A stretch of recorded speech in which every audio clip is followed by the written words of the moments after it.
nuestro ponente. El día de hoy nos acompaña el doctor Cristian Enrique Saldaña Ortega. Bienvenido, doctor. Muchas gracias. Vamos a comentar algo brevemente de su currículum. Esperemos que le sea grato este capítulo aquí para Somel y pues nuevamente bienvenido. El doctor Cristian es especialista certificado en urgencias médicas. Es especialista certificado en medicina crítica, adscrito a la UCI del Hospital General de Zona número 11 en el IMSS Delicias, Chihuahua. Además, es profesor de Icarus y de ventilación mecánica.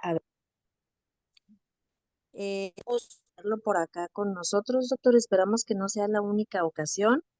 Y pues sin más preámbulos, si no hay inconveniente, iniciamos nuestra sesión del mes de junio. Bienvenido, doctor. Adelante. Muchas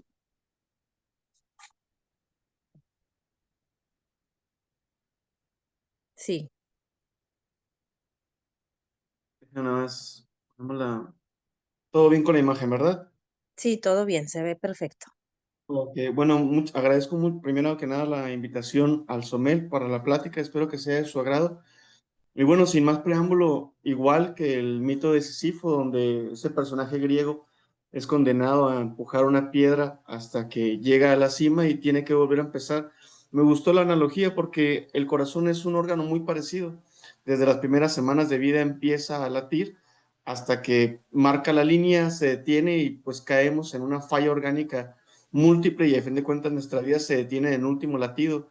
La mortalidad de esta enfermedad que te voy a platicar, que es el choque cardiogénico, es muy alta, va del 30 a 40%, incluso 50% en menos de un año de todos los pacientes que ingresan al servicio de urgencias o alguna unidad de cuidados intensivos coronarios. De ahí la importancia de que el médico de primer contacto e incluso el médico que continúa, llámese intensivista, internista, etcétera, pues sepa identificar y manejar este tipo de enfermedades. Entonces, espero que sea de tu agrado, que sea amena y que participes conmigo al final de la plática.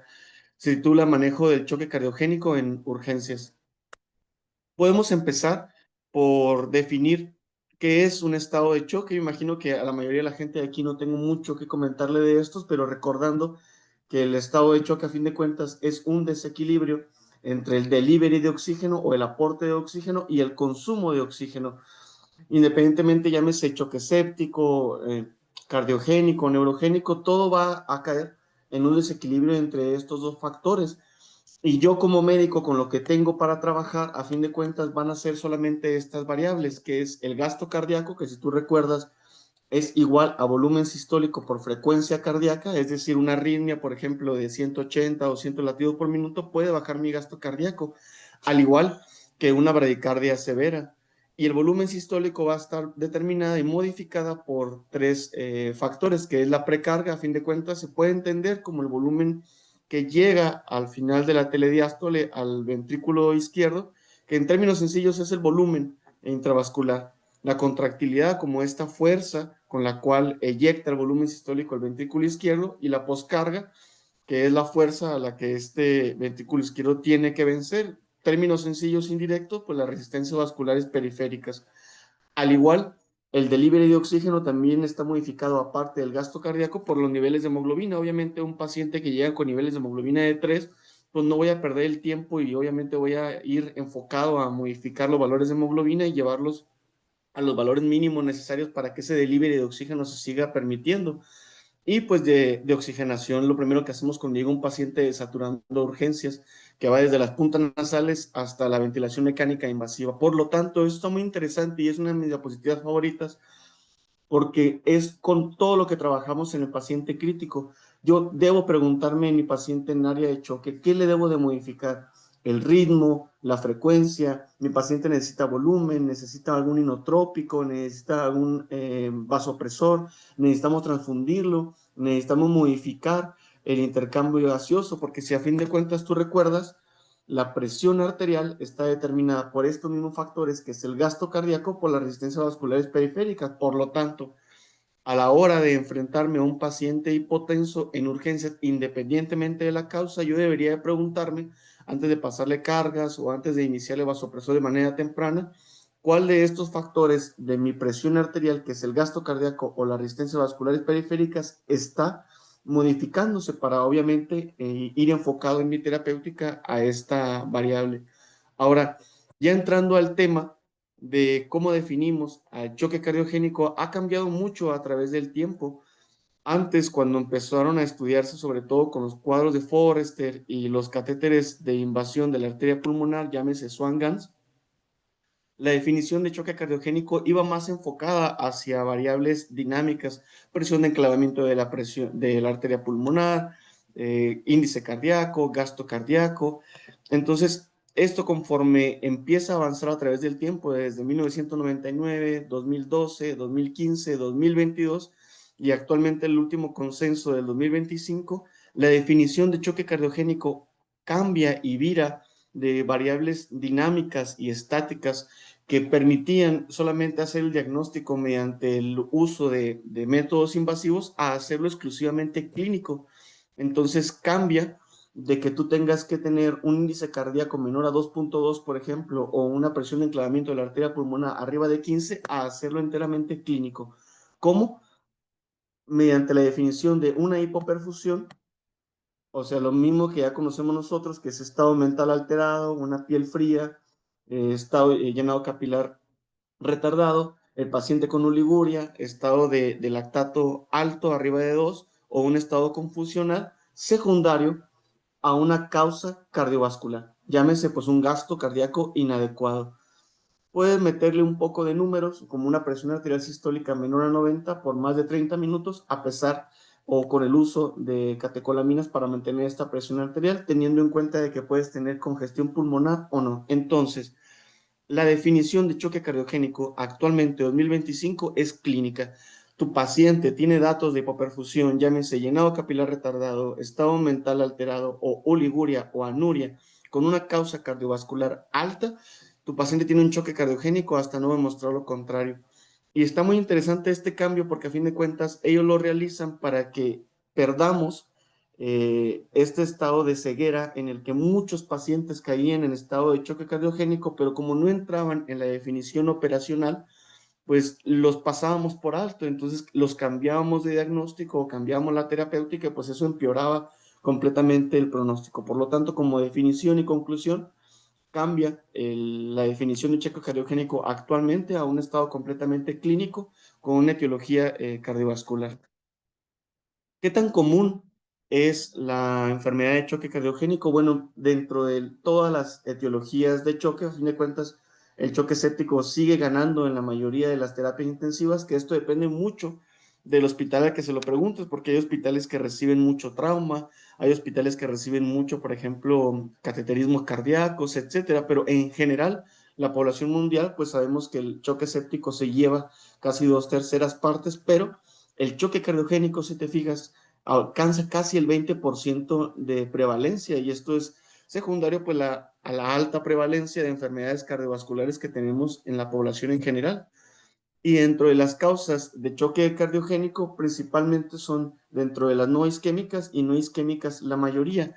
Ahora, ¿qué porcentaje del paciente que llega con infarto agudo al miocardio va a desarrollar choque cardiogénico? Pues alcanza hasta un 10%. Quiere decir que aproximadamente 1 de cada 10 pacientes que yo mando a cateterismo o que llegan con infarto agudo al miocardio van a desarrollar un choque cardiogénico. De ahí la importancia de que estos pacientes con infarto, sin apoyo de aminas o con apoyo de inotrópicos que vayan a cateterismo o no vayan a cateterismo, pertenecen a un área en el que puedas monitorizarlos de manera continua, porque a fin de cuentas pues existe una alta probabilidad de que puedan avanzar a un estado de choque.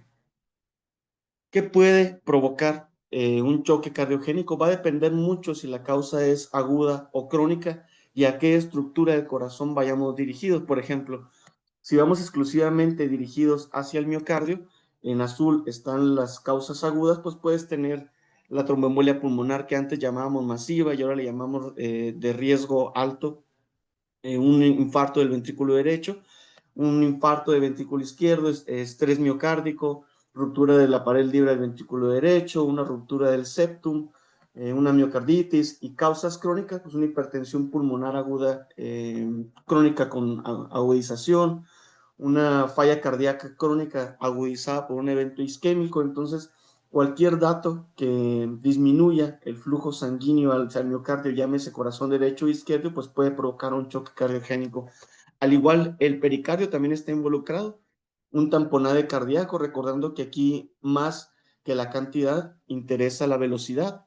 Tú puedes tener pacientes reumáticos, por ejemplo, con cantidades de 200, 300, 500 mililitros en la cavidad pericárdica y no crean cambios hemodinámicos. En caso contrario, tú tienes un paciente que llega por un choque frontal con una cantidad mínima de 100, 150 mililitros y empieza a hacerte cambios hemodinámicos. Por lo tanto, aquí la diferencia en el líquido del pericardio no va a ser tanto la cantidad, sino la velocidad en la que este líquido se instauró para que alcance o no generar compromiso hemodinámico. Las válvulas obviamente también están involucradas, una ingurgitación valvular, infecciones, estenosis aórticas agudizadas o estenosis aórticas crónicas, pues obviamente también van a involucrar entre un mayor esfuerzo del ventrículo izquierdo o derecho para la salida de ese volumen sistólico. Y dentro de los cables de conducción también van a estar involucrados, como lo platicábamos en la primera diapositiva. Puedes tener arritmias que vayan dentro de las bradicardias severas, los trastornos de ritmo, llámense taquicardia, flúter, FA, etcétera, pues obviamente que van a involucrar en una disminución del llenado diastólico o la fuerza con la que ese volumen sistólico se eyecta, que amerita ya sea marcapasos, antiarrítmicos, cardioversiones, desfibrilaciones, etcétera. Entonces, cuando yo estoy sospechando en un choque cardiogénico, pues no solamente abarca el escenario más común que todos pensamos, que es el infarto, sino pensar en todas las estructuras que pueden estar involucradas, recordando y repitiéndole que puede ser tanto el miocardio por la fuerza, el pericardio como estructura que rodea a este corazón, las válvulas, muy importantes, estructuras que muchas veces nos olvidamos, y el sistema de conducción. Por lo tanto, estudios clínicos básicos que necesito pues son los antecedentes, historia clínica, biomarcadores de daño miocárdico directo, imágenes directas, llámese radiografía, ultrasonido, o imágenes más avanzadas, y un simple electrocardiograma pueden conjuntar y orientar el diagnóstico hacia la causa etiológica. Luego, hay una mnemotecnia muy padre que le llaman SUSPECT para hacer el diagnóstico de choque cardiogénico, y es un acrónimo que va dirigido a cómo diagnostico mi choque cardiogénico. La S va a ser dirigido a signos y síntomas. Mi paciente en sala de choque, hipotenso, hipoperfundido, tuvo antecedente de dolor torácico, fiebre, disnea progresiva, edema de miembros pélvicos, lo que sea que me vaya orientado a que la causa de hipoperfusión sea por causa cardiovascular, pues bueno, orientada a choque cardiogénico. La U, mi paciente cómo está orinando, obviamente esto va a empezar a contabilizarse una vez que yo tenga una sonda invasiva, por ejemplo, llámese FOLE, pero le puedo preguntar al paciente, oiga, días pasados o este día estuvo orinando, ¿no? Pues que estuvo orinando muy poco. O, por ejemplo, si el paciente es renal, muy importante preguntarle su uresis basal, porque luego se vuelve un reto determinar si el paciente está en oliguria cuando es renal, pero la mayoría de los pacientes renales, si son estrictos o llevan disciplina, van a conocer su uresis basal, entonces determinar si esta uresis está afectada o no. Si permanece la hipotensión, a pesar de que le pasas volúmenes de cristaloides, el paciente permanece con una sistólica por debajo de 90, bueno, pues obviamente va orientado a que la causa no es hipovolemia. La perfusión, datos indirectos de hipoperfusión, el llenado capilar en el Andrómeda Choc 2, ya está más que demostrado que es muy superior a todos los biomarcadores, pero igual si le tomas una gasometría y ves que está por encima de 2 con un llenado capilar retardado, pues va enfocado directamente a que tiene datos de hipoperfusión.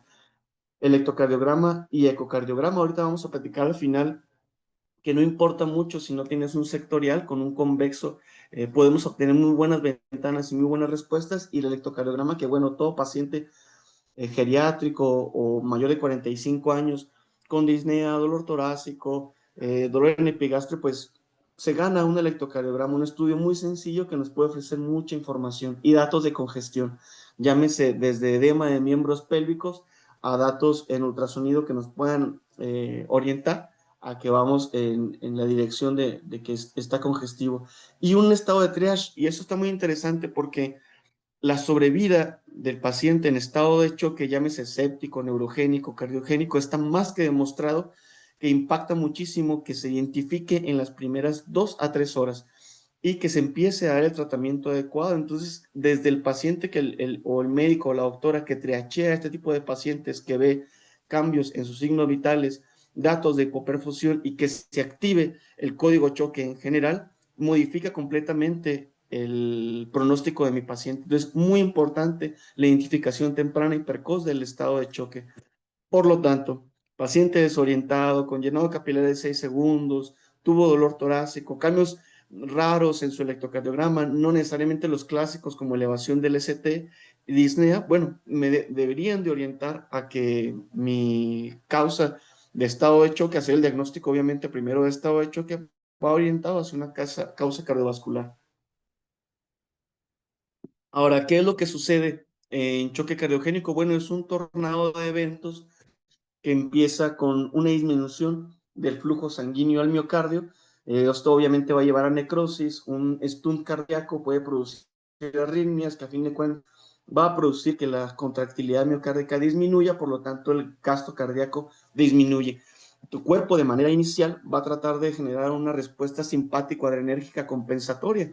Es por eso que estos pacientes tratan de mantener una presión arterial alta, tratar de mantener una frecuencia cardíaca, si se puede, alta, y a fin de cuentas, pues para no perder volumen y aumentar el volumen sistólico, van a activar el eje renina, angiotensina, aldosterona para mantener o jalar más agua y sodio y mantener el volumen sanguíneo para que a fin de cuentas el volumen sistólico se mantenga.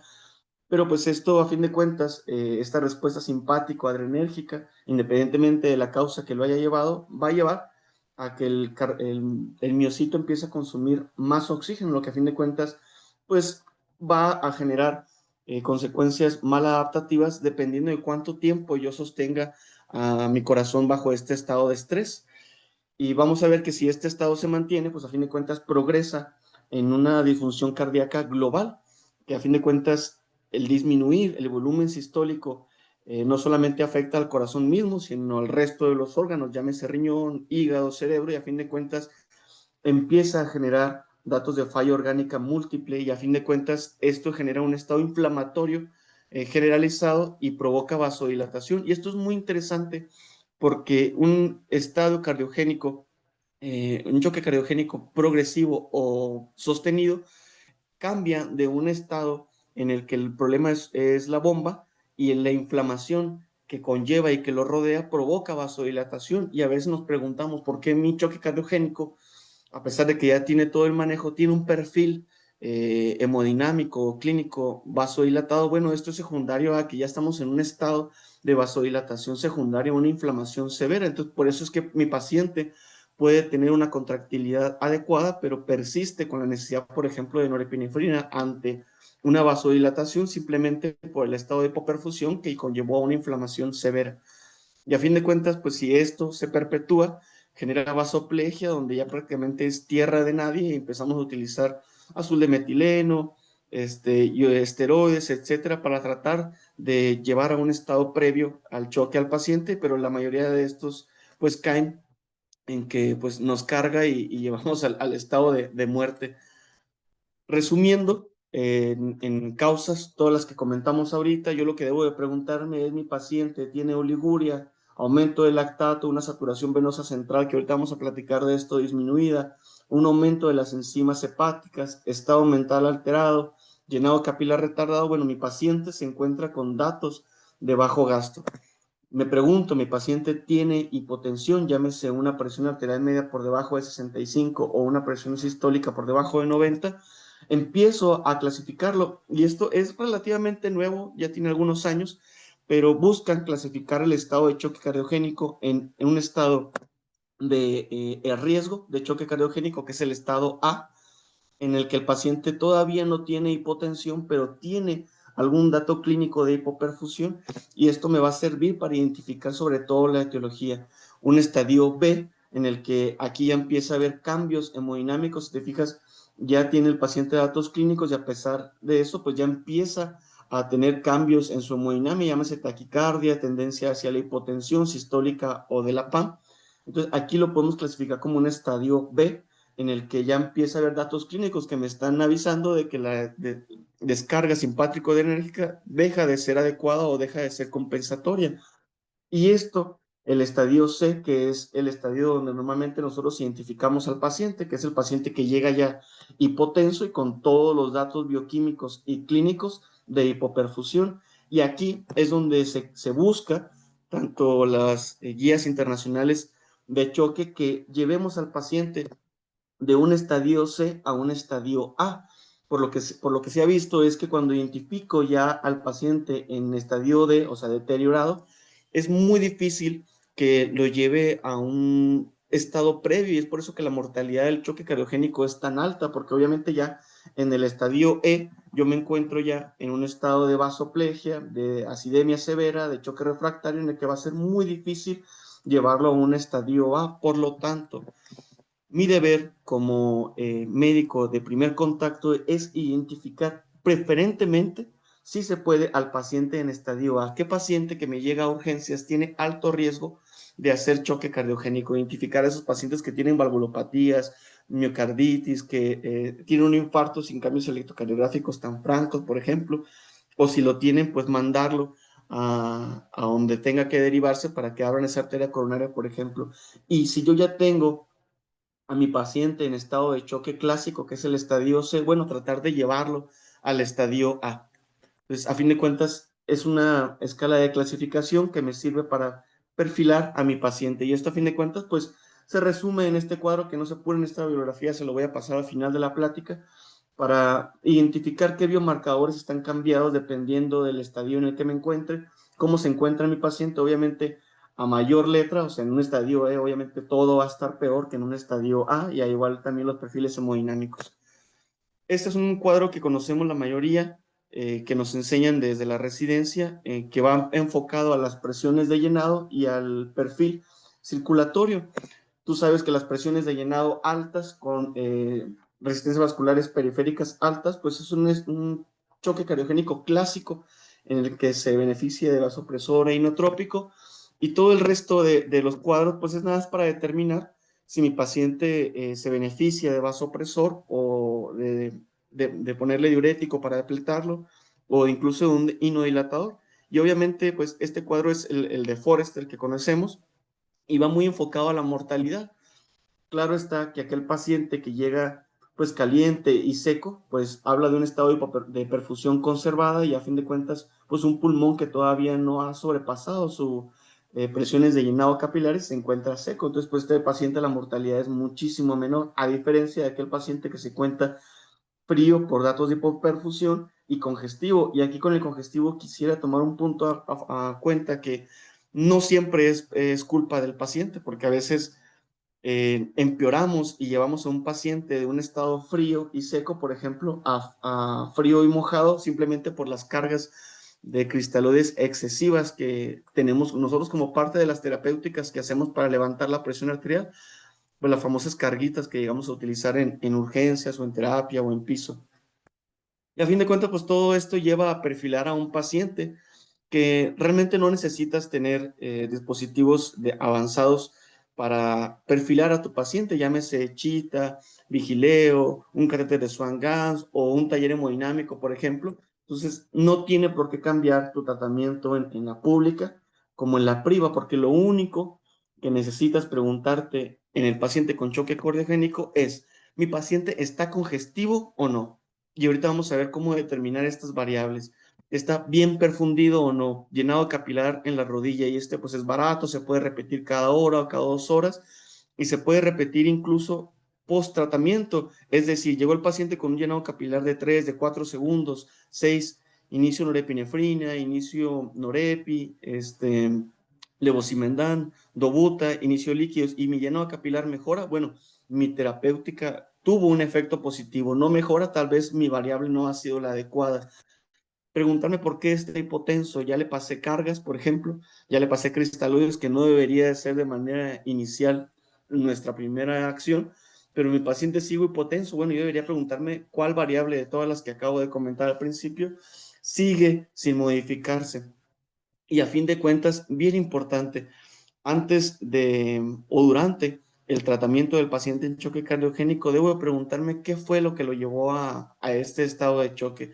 Mi paciente llegó por un infarto, mi paciente tiene un tamponazo, tiene una ingurgitación de la válvula mitral, etcétera. Entonces, determinar la causa etiológica en las primeras 12, 24 horas, pues es sumamente importante para, obviamente, revertir el estado de choque. Bueno, pues ya platicamos de la definición, de la clasificación, de la etiología, y ahora viene a platicar de las perlas que nos interesa aquí, que es el tratamiento. Dentro del tratamiento, pues obviamente, como toda enfermedad, es resolver la causa. Si mi paciente llegó por una bradicardia severa y amerita marcapaso, pues es ponérselo. Llega por una taquicardia supraventricular, pues hay que resolverla, ya sea farmacológica o eléctrica. Mi paciente llega por un infarto, cumple criterios para fibrinólisis, pues hacerlo. Y si todavía se puede y está al alcance, pues enviarlo al fin de cuentas a su tratamiento final, que va a ser su cateterismo cardíaco. ¿A qué voy enfocado entonces en esta plática? Sobre todo al tratamiento de soporte. ¿Qué terapéuticas puedo hacer o dejar de hacer que van a impactar directamente en mi paciente? Y el primero y de lo más importante es el manejo del volumen. Una de las cosas que yo tengo que preguntarme en mi paciente en estado de choque cardiogénico es: mi paciente llega con datos en el que le sobra o le falta, llámese cristaloides o hemoderivados. Y esto es muy importante porque todo volumen que yo le pase a mi paciente, si no lo orina, se lo va a quedar. Y a fin de cuentas, esto va a provocar un edema pulmonar, edema cerebral, edema de la cápsula renal, incluso va a dejar de orinar, edema intestinal. A fin de cuentas, pues deja de ser un problema estético y se convierte en un problema orgánico. O caso contrario, mi paciente llega con datos de hipovolemia y choque cardiogénico, bueno, tendría que valorar las variables para determinar si necesita o no necesita volumen. Por lo tanto, mi paciente llega con un pulmón seco, por ejemplo, y datos clínicos y restos hemodinâmicos que me puedan orientar a que es tolerador de volumen, no necesariamente respondedor, o sea, que significa que si le paso una carguita de 250, 500 mililitros, tal vez no genere tanto perjuicio y pudiera beneficiarse, a diferencia, por ejemplo, de un paciente que llega claramente con un patrón B, edema de miembros pélvicos, pues me está diciendo claramente que no necesita volumen y que más volumen que yo le pase, soluciones de 1000 para 1, 1000 para 2, 1000 para 3, pues van a empeorar claramente el pronóstico. Una vena cava inferior, por ejemplo, que no se colapsa, que no tiene variabilidad, pues me está diciendo que ese paciente no necesita volumen, a diferencia, por ejemplo, de un paciente que tenga variabilidad en la vena cava. Actualmente se está modificando esto y se ha visto que tiene muchísimo más valor la variabilidad, por ejemplo, de la vena yugular interna. E independientemente, la tendencia actual de cualquier enfermedad de paciente crítico, llámese cetoacidosis, choque séptico, choque hipovolémico, incluso choque cardiogénico, el infarto al miocardio, prácticamente todo el paciente en una euvolemia, determinar por variables dinámicas o metabólicas o clínicas el estado de volumen. Y aquí es donde entra el manejo fino de mi paciente. Y si mi paciente le sobra volumen, a fin de cuentas, algo que es relativamente nuevo, pues es el uso de diuréticos, combinar diuréticos de ASA, por ejemplo, furosemida con diuréticos tiacídicos. Se ha visto que tiene pues una mejor respuesta, por ejemplo, la combinación de furosemida con hidroclorotiacida, que es una de las más comunes. Oye, pero mi paciente es renal, no orina. Bueno, pues pensar inmediatamente en la terapia de reemplazo renal, llámese diálisis o diálisis peritoneal en caso que tu centro no tenga diálisis, hemodiálisis intravenosa, pues sería una opción. Y en caso de que le falte volumen, pues habría que preguntarme si mi paciente necesita cristaloides o hemoderivados. Por lo tanto, se resume en este cuadro: yo quiero llevar a mi paciente con falla cardíaca o choque cardiogénico aquí, al estado verde, un estado de euvolemia en el que no tenga ortopnea, en el que la ingurgitación de la vena yugular no esté presente, que no tenga hepatomegalia, que no tenga edema, que los metros que pueda caminar sin disnea pues sean mayor a 400, poner a caminar, por ejemplo, al paciente en urgencias asistido con el familiar con falla cardíaca es una buena opción para determinar y calcular su grado de disnea. El ProBNP como dato indirecto de estrés de la aurícula derecha, el llámese rayos X en caso de que no tenga sonido, y pues a lo que vamos enfocados actualmente, a tener variables dinámicas de sonido para determinar si mi paciente o no. Por lo tanto, quiero llevar a mi paciente choque cardiogénico, incluso el choque cardiogénico del lado derecho, porque una de las cosas que teníamos antiguamente era tratar el choque cardiogénico con derecho, con volumen, y ahorita al final vamos a platicar de eso, pero vamos a ver que eso pues, sigue siendo eubolemia independientemente del lado del corazón que esté afectado. Por lo tanto, ¿qué hago o qué variables utilizo para saber si mi paciente necesita volumen o no? Porque a fin de cuentas tengo muchísimas opciones enfrente de mí.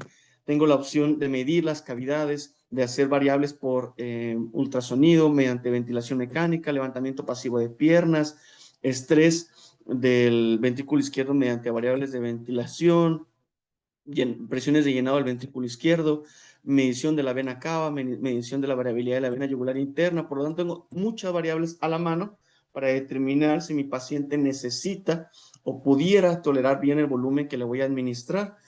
Y hablando de cristaloides, pues realmente la pelea no va enfocada a cuál cristaloide es mejor. Si tu paciente necesita volumen, realmente el daño no está dirigido a si le paso solución Harman o solución salina, sino a cuál, a cuánta solución le paso.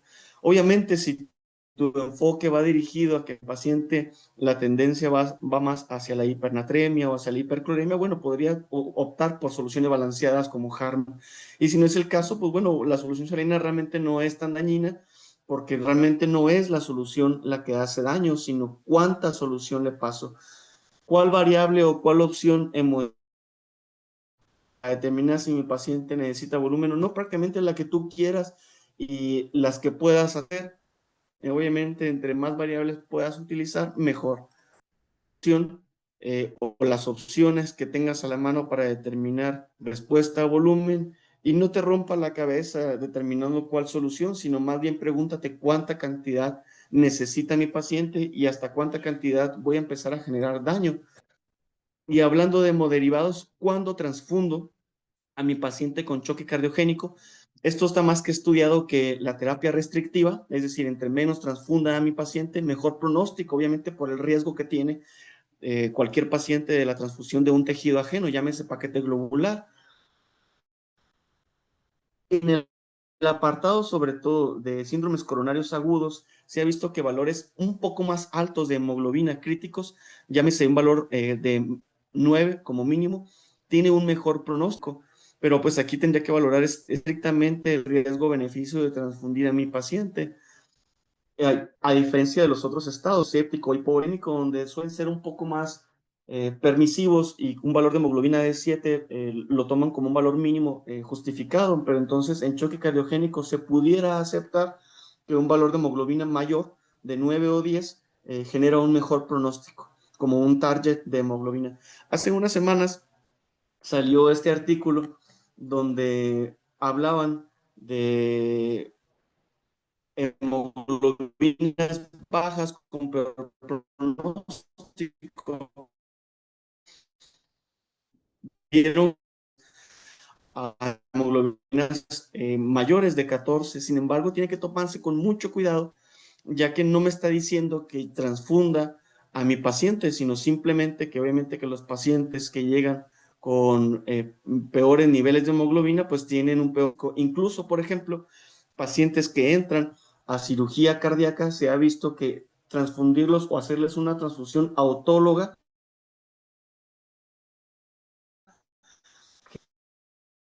genera un mejor pronóstico que hacerles una transfusión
Sí, bueno, estamos revisando qué es lo que pasa con la señal.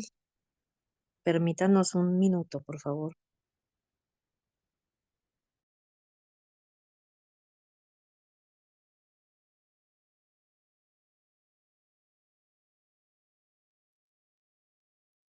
Bueno, creo que ya.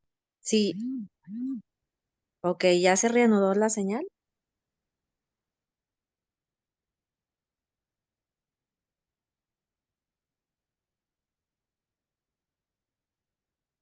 Ok, ya tenemos aquí la pantalla del doctor. Una disculpa a todos nuestros invitados. Doctor Cristian, ¿me escucha? Sí, Ah, ok. Sí, mm, tuvimos una falla ahí, tuvimos una falla. sí, No sí te sé escucho. si, sí, ¿Me ok. escuchan ustedes?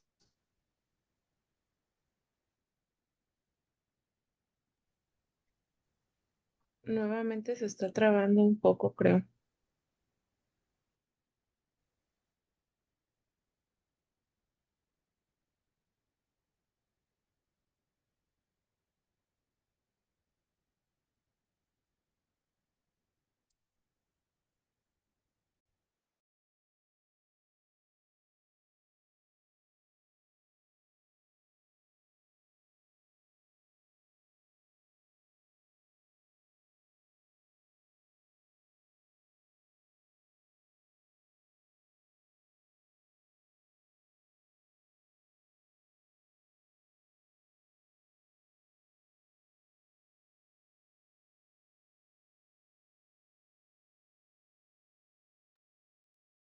Sí, bueno, doctor Cristian, ¿cómo vamos con la señal?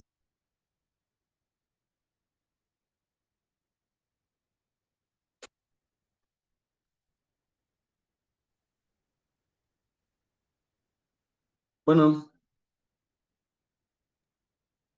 Doctor Cristian,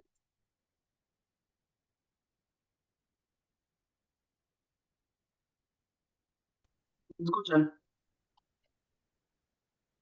Déjenme ver por qué. Sí, sí me escuchan ahora. Ya se sí, yo, escucha bien, yo sí doctor. escucho, pero la pantalla del doctor no aparece. Yo sí lo veo, solo que está como robotizado de repente. Déjeme Ya se, entonces, ya se dame un congeló. segundo.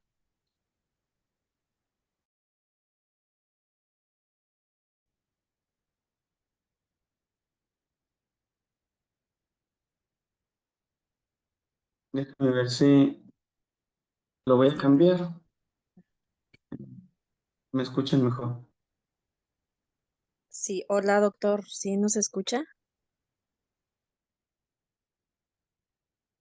¿Escuchan ustedes muy bien? Sí, Voy a. sí, escuchamos perfecto. No sé si podamos compartir nuevamente la pantalla. Una disculpa por ¿Ya se esta escucha bien? falla. Sí, se escucha bien. Ok, ya se escucha. Ok, muy bien. Sí, se Entonces escucha déjeme, perfecto. volvemos a compartir. Sí, gracias. Ok, bien. Ok. Listo, ¿me escuchan bien? Se escucha perfecto. Sí, se escucha. Sí, se escucha muy bien. Igual. Eh, Continuamos con el tema, hablando de la presión arterial. Realmente no hay mucha discusión. Cuando tu paciente llega hipotenso, con datos de choque cardiogénico, el mejor aliado del urgenciólogo es la norepinefrina. Aquí realmente lo han puesto a competir con la vasopresina y adrenalina, e incluso la dopamina, pues que ya prácticamente está proscrita de los servicios como manejo de la hipotensión, y no hay muchas dudas aquí de qué es lo que hay que hacer. PAM mínima de 65 o una sistólica de 90, obviamente con congruencia hemodinámica. Hay pacientes que probablemente necesiten una presión arterial mayor o con una presión incluso arterial menor puedan ser más que suficientes, y esto lo voy a evaluar pues con el estado neurológico, el llenado capilar, cómo se permanece la uresis, etcétera. Pero aquí con la norepi no hay mucha duda. Obviamente la mayoría de los inotrópicos, llámese levosimendan, milrinona, dobutamina, pues no puedo utilizarlas en pacientes hipotensos secundario al efecto que tienen de disminuir las resistencias vasculares periféricas. Por lo tanto, la norepinefrina entra como primera opción en choque cardiogénico que tiene una presión arterial sistólica por debajo de 90 o una presión arterial media por debajo de 65. Recordando tú que tienes una alta actividad alfa y beta, va a aumentar las resistencias vasculares, la presión arterial, el gasto cardíaco y la frecuencia cardíaca. La única o el único escenario donde pudiera generarse un daño o efectos deleterios del uso de norepinefrina en choque cardiogénico es en aquel choque cardiogénico que por mala suerte o como quiera llamarle, presenta lo siguiente. Ese es un eje paraesternal largo que tiene el efecto de kissing-wall en el que las paredes del ventrículo izquierdo se tocan, un transesofágico en el que se ve el mismo efecto, y este pudiera ser un caso de choque cardiogénico que tenga datos de hipovolemia. Si yo le pongo norepinefrina o cualquier vasopresor a un paciente con choque cardiogénico que no ha sido debidamente reanimado o no se encuentra en un estado de euvolemia, voy a producir algo que se llama el boto, que es una obstrucción del tracto de salida del ventrículo izquierdo, es decir, al aumentar la fuerza de contractilidad del ventrículo izquierdo, obstruyo la salida de ese mismo volumen, por lo tanto, puedo empeorar a mi paciente al utilizar norepinefrina en choque cardiogénico si este paciente tiene datos de hipovolemia. Por lo tanto, asegurarnos por datos clínicos o hemodinámicos o ultrasonográficos que mi paciente se encuentra ya sea en un estado de reanimación o euvolemia. ¿Cómo lo voy a monitorizar? El uso de la norepinefrina o de la presión arterial en general, pues tenemos dos tendencias, que es la PANI, que es la presión arterial no invasiva, o la línea arterial. Se ha visto que no tiene ventaja la presión arterial no invasiva sobre la línea arterial. Sin embargo, hay pacientes, por ejemplo, como estos, en los que tú tienes un monitor en el que el baumanómetro, por así decirlo, el manguito te está marcando una presión de 132/36, en el que tiene una presión de pulso, pues casi como de 100, en el que está pues, muy incongruente realmente la presión arterial, y cuando lo comparas con la línea arterial, pues te da realmente el valor de la presión sistólica y la presión diastólica, porque se ha visto que la PANI, o sea, llámese lo que utilizamos como el manguito en el brazo del paciente, en pacientes muy hipotensos o muy hipertensos, empieza a generar malas tomas secundarias, que a fin de cuentas este tipo de aparato lo que hace es medir la presión arterial media y en base a esto desglosar una presión arterial sistólica o diastólica. Por lo tanto, no estoy peleado con la línea arterial, sobre todo en pacientes obesos, por ejemplo, en los que el manguito no es el del tamaño adecuado, o en pacientes muy hipotensos, o en pacientes muy hipertensos, o en el que ya tenemos uso de uno o dos vasopresores, inotrópico, está intubado y tenemos muchas variables hemodinámicas, tal vez no sería tan disparatado colocar una línea arterial para poder guiar de manera más precisa pues todos los medicamentos que tenemos en bomba de infusión. Entonces, PANI versus línea arterial no está peleado, sin embargo, si lo puedes hacer y bajo escenarios muy específicos, la línea arterial pudiera generar mayor información que la PANI. Hablando de fuerza, pues obviamente mi paciente, una vez que ya tiene una presión arterial secundario a una vasodilatación, ya le puse norepinefrina, por ejemplo, y logré buena presión arterial y mi paciente necesite, es un incremento de la fuerza. Y aquí es donde yo voy a entrar en base a aplicarle inotrópico y voy a llevar a mi paciente, por ejemplo, como en el lado izquierdo, en el que es un paciente con choque cardiogénico sin dobutamina, por ejemplo, en el que hago un eco con un BTI de 5 y post dobutamina, en el que mejoro de manera global la contractilidad, y el BTI, que ahorita vamos a platicar de él, pues lo subo de 5 prácticamente a más de 10. Aquí aparece incluso hasta 16, y esto pues mejora la presión de perfusión global, llámese riñón, cerebro, hígado, etcétera. Entonces, aquí la pregunta no va dirigida a si mi paciente necesita inotrópico o no, sino a cuál. Esto ya está estudiado por Cochrane en el 2020, me parece, y vieron que no había mucha diferencia entre utilizar un inotrópico u otro. Entonces, por lo tanto, la diferencia entre utilizar, por ejemplo, levosimendan o dobutamina o milrinona va a ser en los detalles finos. Y si recordamos, por ejemplo, la dobutamina, a fin de cuentas, pues tiene un efecto alto, beta 1 y beta 2, va a provocar modificaciones en la presión arterial, ya que hipotensa al paciente, por lo tanto, lo que te decía de que no puedo utilizar dobutamina en el paciente que esté hipotenso. Primero estabilizo con Orepi. Si mi paciente no tiene tendencia a la vasodilatación, pues puedo utilizar la dobutamina sin la norepinefrina. Disminuye, por lo tanto, la presión arterial en base a este efecto, pero aumenta el gasto cardíaco modificando la frecuencia cardíaca y aumentando el gasto cardíaco.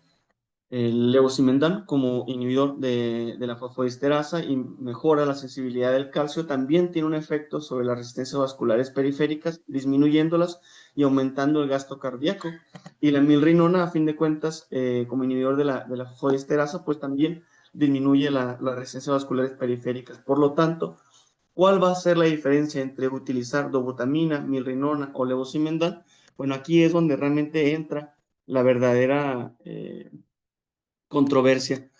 Los efectos prácticamente van dirigidos a lo mismo, pero pues como decía el papá de Betty, el diablo es puerco y los detalles son los que importan. Salió el estudio Doremi que comparaba la milrinona con la dobutamina en New England y realmente pues prácticamente no vio diferencia entre utilizar milrinona y dobutamina.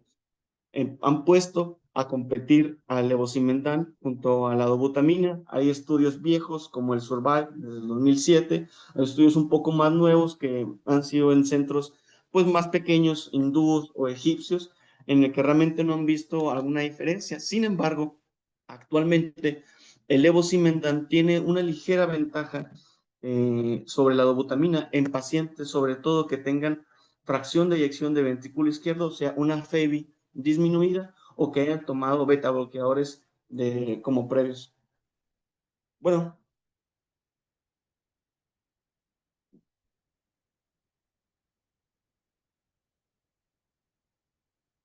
entonces tienen efectos benéficos en pacientes que hayan tomado beta bloqueadores previos.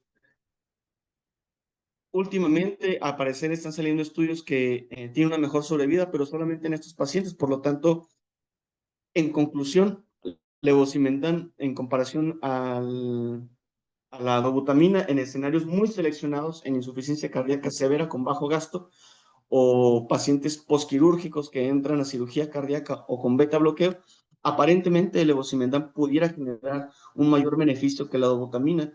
Sin embargo, en pacientes en los que el choque cardiogénico fue secundario o un infarto agudo al miocardio, pues realmente no ha visto diferencia. Sin embargo, quiero que tomen en cuenta lo siguiente: el precio de los medicamentos varía muchísimo y aquí sí hay mucha diferencia. En el uso de la milrinona, por ejemplo, que va desde los 8,000 pesos mexicanos a la dobutamina que te cuesta 400 pesos y el levosimendan que se eleva hasta los 15,000 pesos. Entonces, tomar en cuenta la economía del paciente pues también es importante en caso de que nos encontremos en una unidad privada y preguntarme realmente si mi paciente se beneficia de que gaste de 400 pesos, por ejemplo, en dobutamina o 15,000 pesos en el levosimendan. Tal vez en un futuro el precio del levosimendan sea más asequible y podamos hacer estudios que lo comparen de mejor manera, pero hablando de precio-beneficio, realmente hay una diferencia muy grande entre utilizar levosimendan y dobutamina. Los estudios en los que se ha comparado, pues realmente la norepinefrina como vasopresor de manera inicial y como inotrópico, pues pudiéramos discutir la dobutamina versus el levosimendan si lo tenemos a la mano y si mi paciente cumple los criterios específicos. La milrinona, en el escenario donde se ha visto que pudiera generar algún beneficio, es en aquellos pacientes que tienen hipertensión pulmonar crónica, ya que genera una vasodilatación de los capilares pulmonares y pudiera generar alguna ventaja sobre la dobutamina o levosimendan, pero fuera de ese escenario, dobutamina y levosimendan peleados muy de la mano, dependiendo de qué paciente te encuentres y de qué disponibilidad económica tengas para utilizarlo.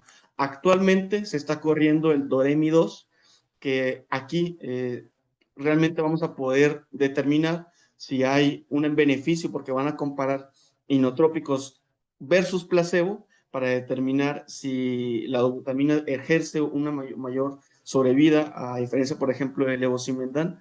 Y ya cuando salga este artículo, pues realmente podremos sepultar a uno sobre el otro y pues habremos encontrado un tesoro a fin de cuentas y nos habremos quedado, al igual que en la norepinefrina, con un inotrópico de elección. Hablando de la ventilación mecánica, no me voy a meter mucho ya no para no hacerlo muy extenso, pero tiene mucho que ver con la presión transmural que se ejerce a través de un vaso. Cuando tú tienes una presión transmural positiva, pues generas un efecto de distensión. Es por eso que la inspiración profunda, al momento de que generas, por ejemplo, una presión en el alveolo de 90 y una presión transpleural de menos 25, 90 menos 25 se ejerce un valor positivo y sube a 115 y esto genera una mayor capacidad de distensión alveolar. Cuando tú generas una ventilación con presión positiva, pues estos menos 25 cambian a más 20 y esto reduce la capacidad de distensión alveolar y es por eso que la ventilación mecánica invasiva pues incrementa el riesgo de colapso alveolar y por eso programamos un PIP en el ventilador mecánico. Cuando esto lo trasladamos al ventrículo izquierdo sucede algo muy parecido y es que cuando tú inspiras de manera espontánea y profunda, al permitir una mayor distensión, evitas que el ventrículo izquierdo o que la presión del ventrículo izquierdo se genere y evitas que este volumen sistólico se eyecte. Permites que el ventrículo izquierdo se distienda, pero no permites que se colapse, o sea, que a fin de cuentas se produzca la sístole, a diferencia, por ejemplo, de la expiración. Y esto tiene mucho que ver con las presiones. Si mi paciente tiene una FEBI conservada o una contractilidad conservada, la presión positiva intratorácica pudiera mejorar la eyección del volumen sistólico, pero si mi paciente tiene una FEBI reducida o a fin de cuentas, una afección directamente en la fuerza o la contractilidad, pues toda fuerza intratorácica podrá impactar directamente en la hemodinamia. Y esto es para explicar este cuadro, a fin de cuentas, ya no me voy a meter mucho, en el que podría sonar un poquito contradictorio que yo meter, por ejemplo, a mi paciente en CPAP o en ventilación presión positiva con falla cardíaca mejore el gasto cardíaco, porque a fin de cuentas, si esa contractilidad está conservada, la presión intratorácica positiva va a mejorar esa fuerza de eyección. Sin embargo, si esa FEBI está reducida y la contractilidad también, la presión positiva lo único que va a provocar es que impacta en el septum interventricular y el ventrículo derecho, disminuyendo el volumen de eyección. Todo esto, a fin de cuentas, es para concluir de que cuando tengo a mi paciente con choque cardiogénico bajo ventilación mecánica invasiva, tengo que tomar mucho en cuenta las presiones intratorácicas, llámese presión pico, presión meseta, PIP, porque a la hora de ventilarlo, yo puedo tanto mejorar la oxigenación como empeorar la hemodinamia de mi paciente. Entonces, la generación, por ejemplo, de un autopip en un paciente con choque cardiogénico y ventilación mecánica pudiera empeorar la hemodinamia simplemente por una mala programación del ventilador. Por lo tanto, indicaciones para poner un paciente con choque cardiogénico, pues son las indicaciones en general para poner a cualquier paciente bajo ventilación, una hipoxia severa, un aumento del trabajo respiratorio, una inestabilidad del choque en general o por protección de la vía aérea. Tomar mucho en cuenta que si mi choque cardiogénico es de predominancia derecha, el PIP y todas las presiones intratorácicas van a impactar directamente sobre este ventrículo, moviendo de manera indirecta el septum y modificando mi hemodinamia. El modo, pues realmente no hay mucha diferencia, llámese presión o volumen. FiO2, el mínimo necesario para lograr una meta de oxigenación. El volumen tidal, lo mínimo necesario para lograr el volumen tidal adecuado. Y un CO2 anormocapnia. Se inicia igual la frecuencia respiratoria buscando llevar un CO2 de 35, 45 nivel del mar y mantener una sincronía con el paciente. El PIP, preferentemente si yo sospecho que el paciente tiene una predominancia derecha, pues puedo iniciar con un PIP a lo mejor no tan alto, 3 o 5, lo mínimo necesario que me lleve a una oxigenación o saturación de 92 y ajustarlo en base a mi hemodinamia, recordando que no busco que mi paciente sature 98, 99 o 100%, busco una saturación mínima de 92%. Por lo tanto, todas mis variables del ventilador tienen que ir enfocadas a disminuir todas las presiones del ventilador y mantener una mínima oxigenación necesaria. ¿Cómo sé que mi Norepi, que mi Dobuta, que mi Levosimendan, etcétera, está funcionando? Bueno, hay muchas variables hemodinámicas, tanto por ultrasonido como clínicas, que me van a orientar. Una que está mucho en auge y que está produciendo muy buenos resultados es la medición del índice de velocidad, la velocidad integral tiempo, que es el BTI, se utiliza por ultrasonido y se relaciona directamente con el volumen sistólico. Un BTI de 18, por ejemplo, se relaciona con un volumen sistólico que conocemos nosotros de manera normal, que es de 60. Esto se puede utilizar incluso para hacer el diagnóstico del tipo de choque y guiar mi terapéutica, por ejemplo, como en la primera imagen que te ponía, un paciente con una contractilidad global disminuida, un BTI de 5, inicio dobuta y el BTI se sube a 15, mi paciente empieza a orinar, el llenado capilar mejora, neurológicamente empieza a despertar, pues claramente hay una mejoría en la hemodinamia general.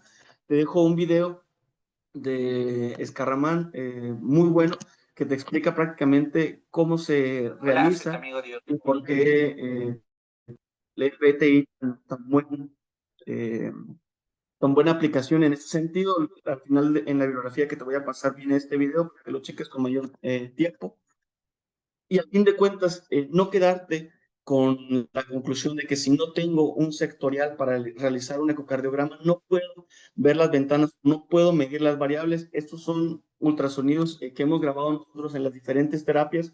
De fijas son convexos, porque realmente no tenemos sectoriales en las que una ventana subsifoidea me puede dar toda la información que necesito para determinar si mi paciente tiene una baja contractilidad, tiene un derrame pericárdico, cómo se mueven las valvas, medir BTI, incluso subsifoideos, ¿te fijas?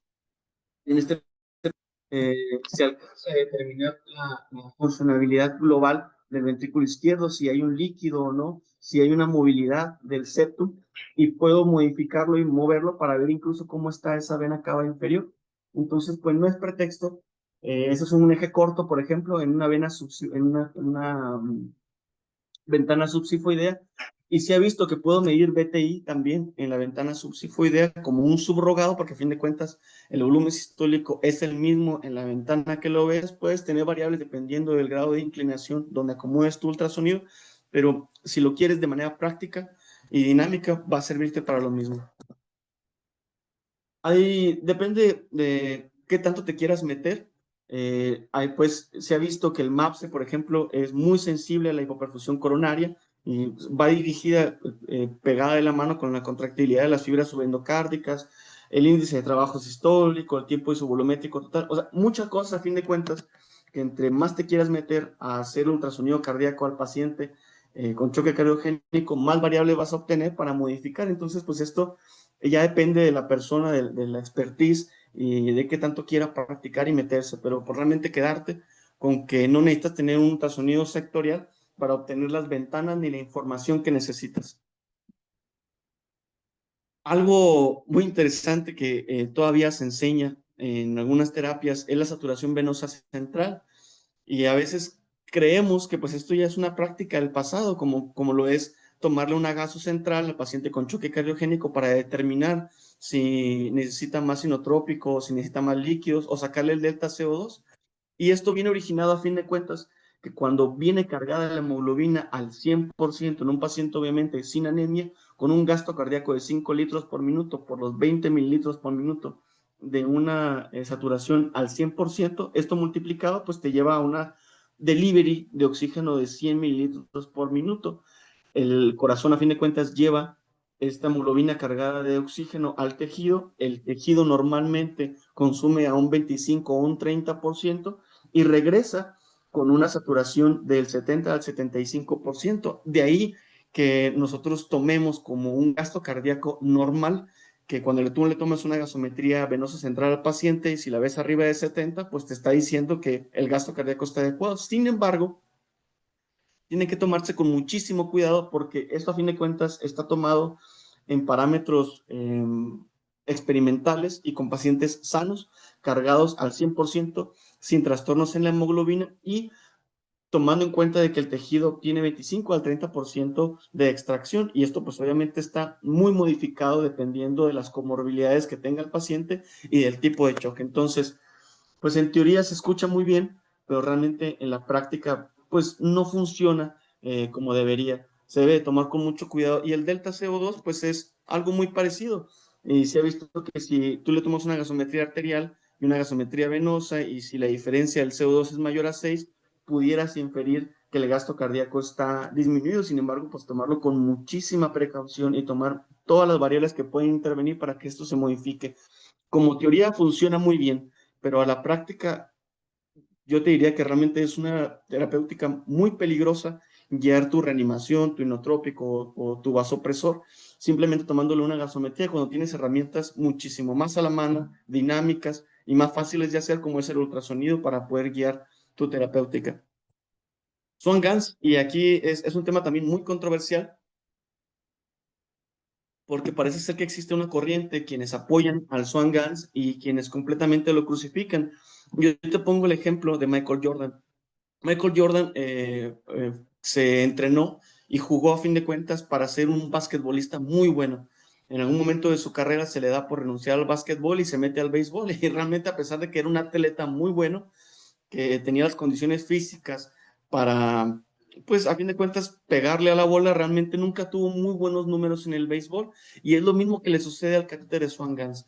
El catéter de Swan-Ganz fue fabricado y utilizado para métodos experimentales y de estudios de pacientes sanos, es decir, pues determinar cuál fue la presión de enclavamiento pulmonar normal, medir la presión de la aurícula derecha, etcétera. Y se empezó a llevar a la cirugía cardíaca, y ahí es donde el Swan-Ganz brilla en la cirugía cardíaca, porque a fin de cuentas no hay métodos durante la cirugía cardíaca que le puedan decir, por ejemplo, al anestesiólogo cardiovascular todas las variables hemodinámicas que él necesita para que si le sube algo, que le baja algo, etcétera. Entonces, el catéter de Swan-Ganz brilla, y los estudios donde se ha visto realmente que pudiera modificar la mortalidad es en cirugía cardíaca, porque a fin de cuentas para eso fue hecho. Pero cuando quieres llevar al catéter de Swan-Ganz al choque séptico, al choque cardiogénico en general, al choque hipovolémico o al paciente crítico, pues realmente la evidencia lo sepulta, pero no es como tal porque el catéter de Swan-Ganz sea malo, sino a fin de cuentas porque lo estamos llevando a un área a la que no fue diseñada. Entonces, no crucifico al catéter de Swan-Ganz, simplemente que se utilice en el escenario ideal y para lo que fue diseñado, porque a fin de cuentas pues, ya vimos que tienes otras herramientas como el ultrasonido en general, que el paciente crítico con un choque cardiogénico te va a dar más información. Hablando de los dispositivos de asistencia ventricular, llámese Impela, balón de contrapulsación, ECMO, a fin de cuentas todos estos en las últimas guías 2025 no muestran una mejoría en la mortalidad, y aquí hay que tomar esta evidencia o esta conclusión con mucho cuidado, porque los estudios en los que se ha realizado este tipo de eventos son estudios con poblaciones muy pequeñas, o en los que ha habido intercambio de pacientes, en los que a los que no le están poniendo ECMO, por ejemplo, les estaba yendo muy mal y los terminaron poniendo en ECMO. Entonces, la ausencia de evidencia no significa ausencia como tal. Sin embargo, pues probablemente necesitemos más años para que este tipo de dispositivos, llámese ECMO, veno arterial o arterial o Impela, o en la combinación de ECMO con Impela, sea tan amplia o sea más accesible a la población en general, para que los estudios puedan demostrar realmente si esto tiene beneficio o no, porque realmente cuando tú platicas con las personas que tienen mucho contacto con estos dispositivos, pues ellos te platican que les va muy bien, pero el problema de esto, pues es que a fin de cuentas es evidencia basada en experiencia, y esto a fin de cuentas, pues no se puede reproducir. Entonces, faltará que en un futuro el Impela cueste lo mismo que, por ejemplo, hacer un cateterismo cardíaco, o los insumos sean iguales de accesibles para, por ejemplo, las instituciones públicas, llámese IMSS, Secretaría, ISSSTE, y podamos ver realmente con estudios multicéntricos, aleatorizados, etcétera, que este tipo de dispositivos creen un beneficio. Pero actualmente, al día de hoy, 2025, pues no hay una evidencia de peso que los apoye por completo a las terapéuticas que te vengo platicando anteriormente.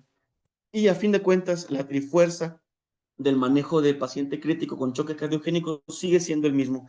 Yo busco mi reanimación de líquidos, inotrópicos, vasopresores, etcétera, en mejorar el estado neurológico. Tengo que ver que mi paciente que llegó con estado de obnulación o letargo, pues ya está más despierto, empieza a tener mayor conciencia sobre sí mismo, etcétera. La uresis, luego tenemos la discrepancia del paciente que no orina, le pasas muchos líquidos, matiza la cápsula renal, y luego al final le pones diurético, pues obviamente ya no orina nada. Entonces, cuidar mucho la uresis, vigilancia muy estrecha del gasto urinario. Si el paciente era renal, su gasto urinario basal. Si ya no orina, pues meterlo a la terapia de reemplazo renal, llámense hemodiálisis o diálisis peritoneal. Y esta, una de las más baratas y más sencillas, el llenado capilar.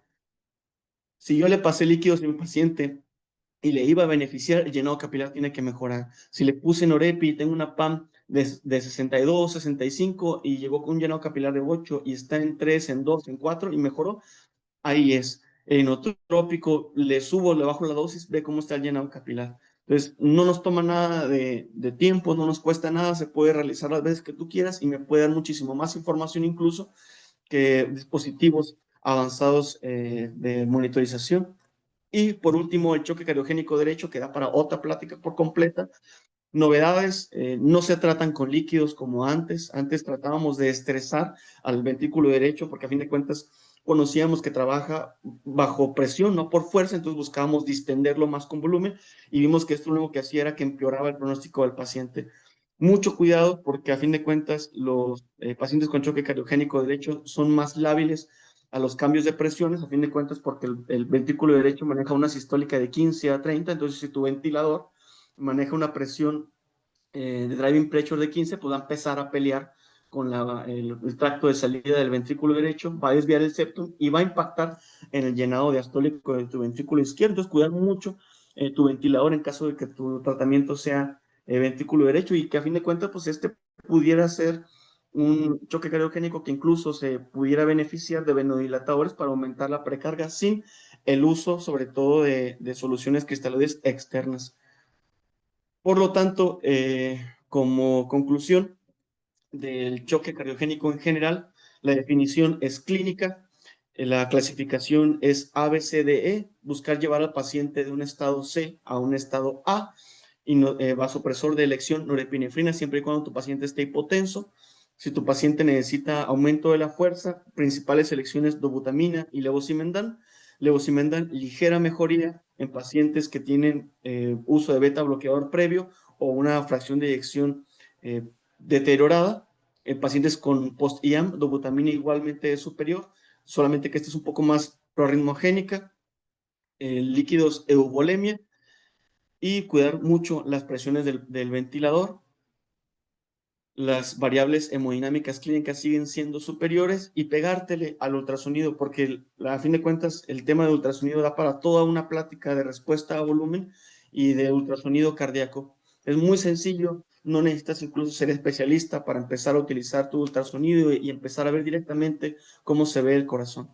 Por último, te paso la bibliografía, todos los videos, todos los artículos de lo que te platiqué aquí están aquí. Solamente tienes que escanear este código QR, te va a enviar a, a una carpeta de Google Drive y ahí pues es todo, también todo lo que platicamos aquí pues está gratuito para que lo descargues.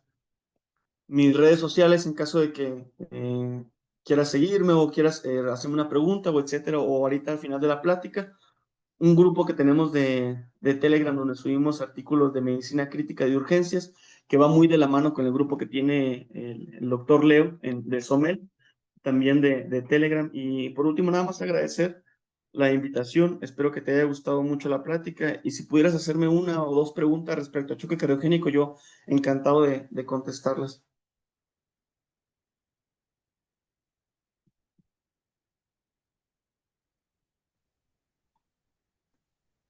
Agradecemos mucho al doctor por su excelente ponencia. Si tienen alguna pregunta, las pueden activar su micrófono y hacérsela al doctor o ponerla en la cajita del chat para poder realizar la respuesta con el doctor. Ya que tengo abierto ya el chat para leerlos.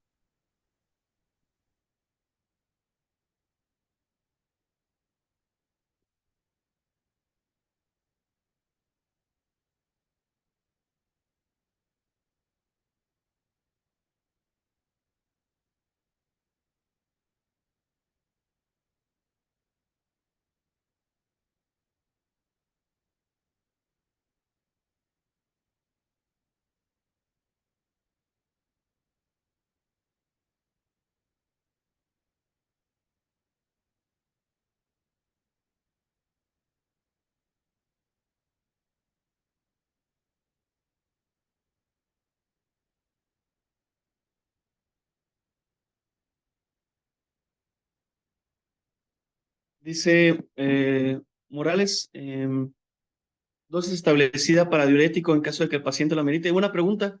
Depende.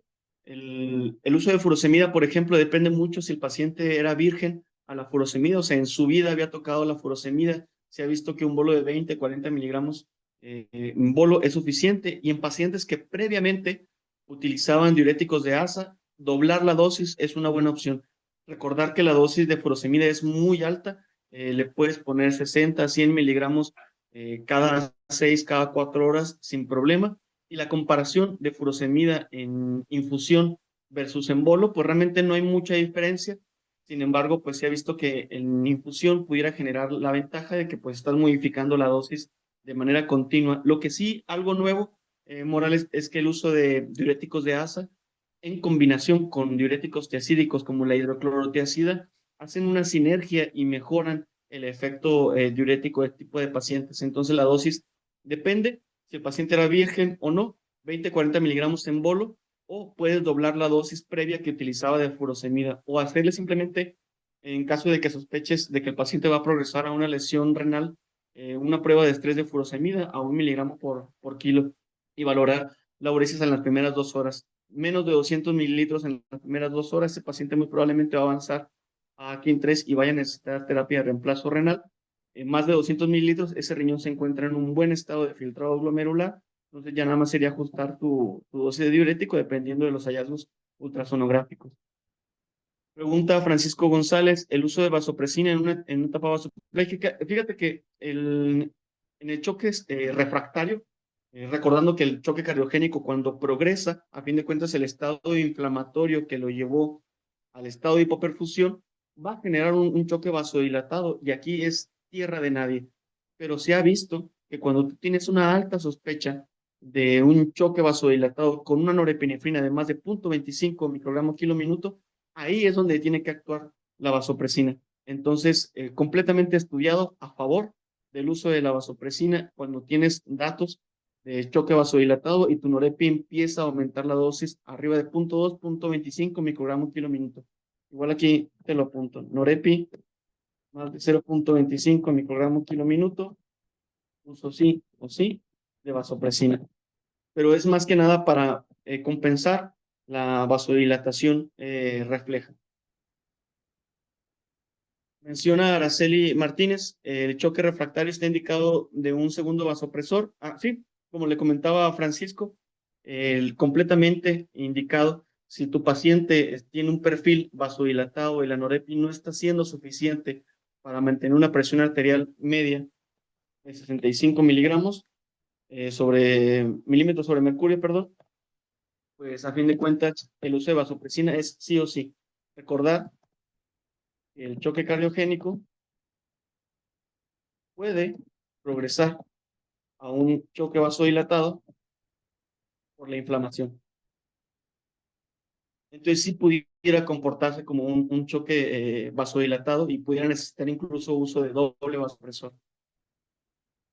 Llámese norepi y vasopresina.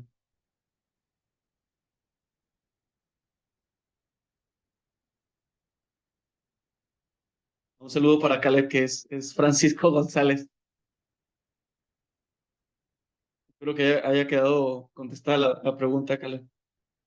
Sí, sí lo puedes utilizar. Pues el Hospital Central tiene vasopresina. Pero prácticamente aquí pues ya estamos en un estadio D o un estadio E del choque cardiogénico, entonces aquí prácticamente la mortalidad va a ser muy, muy alta. Ya estamos prácticamente en un estado de no retorno. No sé si haya alguna otra pregunta, doctor. Dice Lili, gran felicidades. Sí, sí, los líquidos es todo un tema en urgencias. Nadie te va a criticar en urgencias si el paciente te lo avientan, es vagabundo, por ejemplo, o no sabe nada de él, y tú le pasas una carguita de 500 mililitros, por ejemplo, 1000 mililitros, o sea, una carguita de 1000. Si no sabes nada del paciente y llega muy jodido, nadie te va a criticar por eso. El problema no es tanto la carga inicial de cristaloides, sino el sostén. Si yo ya lo reanimé con 1000, 2000 mililitros y mi paciente sigue grave, probablemente no sea por volumen. Entonces, la reanimación inicial le puedes dar de 3 a 4 mililitros por kilogramo de peso como reanimación inicial. Si tu paciente no mejora, tienes que preguntarte muy seriamente si no hay algo que no he visto. A lo mejor mi paciente necesita inotrópico, a lo mejor mi paciente está vasodilatado y necesita norepi, necesita que lo transfunda. O sea, una reanimación inicial en urgencias, en sala de choque, en primer contacto, muy difícilmente te la pueden criticar, porque todos sabemos cómo trabajamos en primer contacto, a veces sin información de nada del paciente, pero el problema no es tanto lo que hagas de manera inicial, sino lo que perpetúes. O sea, mantenerle 1000/6 o una bomba de infusión a 250 mililitros por hora por más de 2 o 3 días, ya empieza a generar un poquito de problema en el paciente. Entonces, la reanimación inicial no tiene tanto problema, Lili. El problema sería el sostén, porque ahí ya tendría que ver variables hemodinámicas para decir todavía lo amerita. Entonces, 3 a 4 mililitros por kilo de peso, a menos de que tu paciente tenga una FEBI muy reducida, llegue muy congestivo, pudieras producirle algún daño. Normalmente 250 a 500 mililitros es un vaso de agua. Es muy poco probable que con un vaso de agua vayas a provocar un daño muy grave, pero el problema es sostenerlo.